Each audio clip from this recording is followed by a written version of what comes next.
फादर 5 मिनटां भयणी भावनो ही उतरां लायनीक उब्या आसतना एक वॉलंटियरान येवन म्हाका सांगलें, फादर तुजो शर्माव 5 मिनटां जावं दी.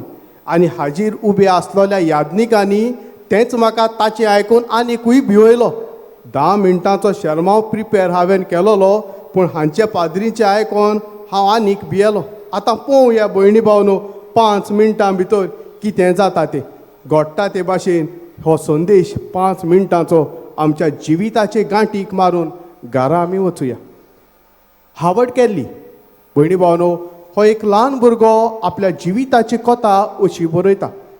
हो भुरगो गरीब आसलो. गरीबसाणीन जियेता आसतना ताका जिवितांत आपल्या पांयाचेर उबें रावंक, आपणाचें नांव समाजाक दाखोवंक, वयर सरोंक ताच्या जिविताचो हावेस. ह्या खातीर हो भुरगो इस्कॉल शिकता आसतना भयणी भावनो पार्ट टायमांत काम करूंक वेता. बारीक वस्तू लोकांच्या घरांनी विकता आनी हे भाशेन आपलें शिकप करता आनी आपलो दिसपट्टो गिरास भयणी भावनो हो भुरगो जोडटा. अशें घडलें एका दिसा. हो हे भाशेन इस्कॉल जालें म्हणटकूच वस्तू लोकांच्या घरांत विकून गेलो तेन्ना भयणी भावनो पोटाक भूक लागली. थोडे पयशे आसलोले ताणें चिंतलें, जरी तर हे पयशे हांवें जेवणाक मोडल्यार इस्कॉलाची फी भरूंक जावची ना. ह्या खातीर पोटाक आय बांदून तो तशेंच वावर करूंक लागलो. पूण एका टायमार खिणाक भूक सोसूंक जायना जाली. ताणें चिंतलें, फुडल्या घरांत जंयसर हांव वेतलो थंयसर ग्लासभर उदकाचो पेलोभर मागतलो. पण मन हो वेता, दारार मारता, एक चेडूं भायर सरता, तरणाटें भायर सरता, ताचे लागीं मागता, म्हाका ग्लासभर उदक पिवंक तूं दिवशी. पण भावन हें चेडूं वेता, भितर वेता आनीक दुदान भरलेलो ग्लास हाडटा आनीक हावडाक दिता. हो भुरगो पियेता, ताचे लागीं विचारता कितले पयशे जाले. हें चेडूं म्हणटा पयशे नाकात. ताचें रुपणें आपल्या मनांत बाळगिता. हो भुरगो आपल्या वावराक लागता. जिवीत वाडटा, वर्सां भरतात. हो भुरगो आसलोलो तो वाडटा आनीक दोतोर जाता. पण जेन्ना हो दोतोर जाता, हें चेडूं वाडलोलें तेंच हांवूय जाणटें जाता. ते पिडेक सांपडटा आनी हॉस्पिटलांत ताका एडमीट करतात. आनी ह्या चेडवाची केस, हे ओस्तोरेची केस ह्याच दोतोराच्या हातीन पडटा. तो ताका पळयता, ओळखता, ताका सर्वीस दिता. आनी भयणी भावनो मागीर भिरांत येता कसली म्हजेर आयल्या तसली बील फारीक करपाची. आतां जाणात आमच्या हॉस्पिटलाची बिलां लांब रुंद आसतात.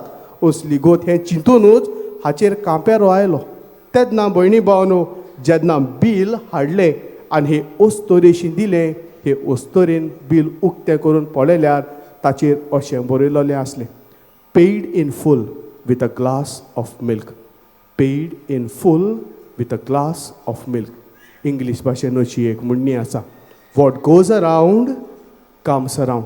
आयज जरी तर तूं दुसऱ्याक बरें करशी, फाल्यां दुसरोय तुका बरें करतलो. पयणी भावनो, आयच्या नोवेनाचो विशय खेरीत भाशेन आमकां दुबळ्यां सवें, गरीब दुबळ्यांचो बरवसो जावन देवाच्या उतराक पाळो दिवंक आमकां उलो मारता. आयज समाजांत जायत्या भासांची दुर्बळकाय आसा. थोडे पयशान गरीब जाल्यार थोड्यांक बरी भलायकी आसना, भलायकेन गरीबसाण आसा. जायती समाजांत एकसूरपणान जियेतात. सगलें आसा पूण उलयतलो कोण ना. आवय बापायक सांडून भुरगीं पयस जियेतात. एकसूरपणाची गरीबसाण आयज आमच्याय जिवितांत भयणी भावनो आमी नदर मारल्यार जायत्या भासांची गरीबसाण आमच्या जिवितांत, आमच्या समाजांत आमकां दिसून येतली. आयज तूं तुकाच विचार कर, जेन्ना म्हज्या समाजांत, म्हज्या शेजाऱ्याक असलीं दुर्बळ भाव भयणां, जांकां ओतम्याची गरीबसाण, कुडीची गरीबसाण वो दुसरी गरीबसाण आसा, तांचे सवें म्हजो हुस्को जाला काय? वो जायते फावटी आमचो कांय जाणांचो एटिट्यूड जाता, not my circus, not my monkey, वाय शूड आय बॉदर. म्हाका कित्याक पडलां?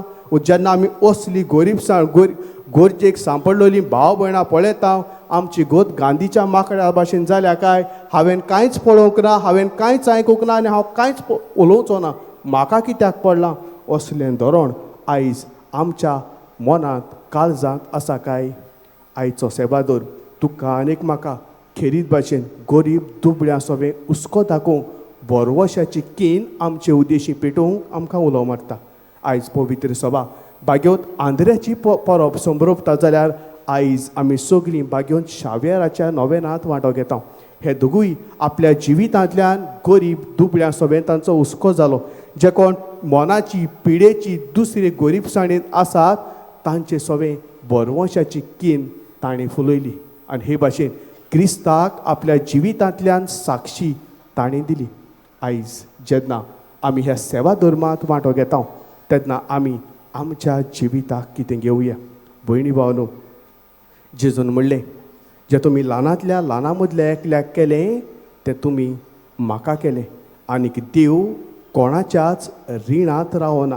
आयज जरी तर तुवें दुसऱ्याक बरें केलें, दुसरो फाल्यां कोणा ना कोणा उद्देशी तुजेय गरजेक तुजेय दुर्बळपणान तुका आलाशिरो आदार दिवंक पावतलो. ह्या खातीर आयच्या दिसा आयज आमच्यान कितें घडटा तें आमच्या जिवितांत करूंक वावरुया.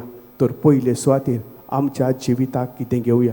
बाबणानो, जायत्यो संस्था आसात ज्यो गरीब दुबळ्यां पासून वावुरतात आनीक आमचे पवित्र सभेच्योय जायत्यो संस्था आसात, जावं ती सेंट विन्संट दी पॉल, जावं ते कम्युनिओ इंडिया, वो जावं आमचे कलेक्शन करतात ते आमी दुसऱ्या गरीब भाव भयणांक वेता. तेन्ना भयणी भावनो, तुज्यान कितें घडटा तें कर. जावं तो गूड सॅमरिटन फंड, तुज्यान जे भाशेन हांगा आदार दिवं येता, आमचेच पयशे ते आमच्याच नांवान हे मनीस दुबऱ्या गरिबांक पावतात.